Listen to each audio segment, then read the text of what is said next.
ఇంతకు మించి దిగజారడనుకున్న ప్రతిసారి జగన్మోహన్ రెడ్డి ఇంకా దిగజారుతూనే ఉన్నాడు. తెనాలిలో జరిగినటువంటి సంఘటన, కరుడుగట్టిన నేరస్తులు, భూ కబ్జాదారులు, గంజాయి స్మగ్లర్లు, అనేకమైనటువంటి దోపిడీ కేసుల్లో ఉన్నటువంటి వ్యక్తులు, హత్యా ప్రయత్నం చేసినటువంటి కేసుల్లో ఉన్నటువంటి వ్యక్తులు, సాక్షిలో అసత్యపు మాటలు రాస్తూ దళితుల్ని నమ్మించేటువంటి ప్రయత్నం, ఓదార్పు యాత్రకు పోవడం, గంజాయి స్మగ్లర్లు, భూ కబ్జాదారులు, రౌడీ షీటర్లు, గతంలోనే వీళ్ళ మీద రౌడీ షీటర్లు ఉన్నాయి. వీళ్ళను ఓదార్పు యాత్రకు వెళుతూ దళితుల్ని ఓదార్పు యాత్ర, దళితులకి అన్యాయం జరిగింది, ఓదార్పు యాత్రకు వెళ్తున్నాను, ఆ కుటుంబాలని పరామర్శిస్తానని చెప్పడం జగన్మోహన్ రెడ్డి యొక్క నీచ మనస్తత్వానికి ఇదొక నిదర్శనం. గతంలో జగన్మోహన్ రెడ్డి గారు ముఖ్యమంత్రిగా ఉన్నప్పుడు దళితుల మీద జరగని అఘాయిత్యాలు లేవు.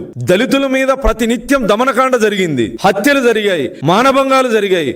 ఇన్ని జరిగినా ఏ రోజు కూడా జగన్మోహన్ రెడ్డి అనే వ్యక్తి దళితులకు అండగా బయటకు వచ్చినటువంటి పరిస్థితి లేదు. ఇతని పార్టీలో ఎమ్మెల్సీగా ఉన్నటువంటి అనంతబాబు అనే వ్యక్తి దళితుడిని చంపి డోర్ డెలివరీ చేసి ఆ ఇంటికి శవాన్ని అప్పగించి మీరు కేసు పెడితే మీ రెండో కొడుకును కూడా చంపుతామని బెదిరించినటువంటి అనంతబాబుని కనీసం పార్టీ నుంచి సస్పెండ్ చేయకపోగా, ఎమ్మెల్సీ పదవి నుంచి బర్తరాఫ్ చేయకపోగా, ఆ దళిత కుటుంబాన్ని ఈ రోజుకి పరామర్శించినటువంటి సందర్భం లేదు. కనీసం ముఖ్యమంత్రిగా ఫోన్లో కూడా ఆ కుటుంబాన్ని పరామర్శించలే.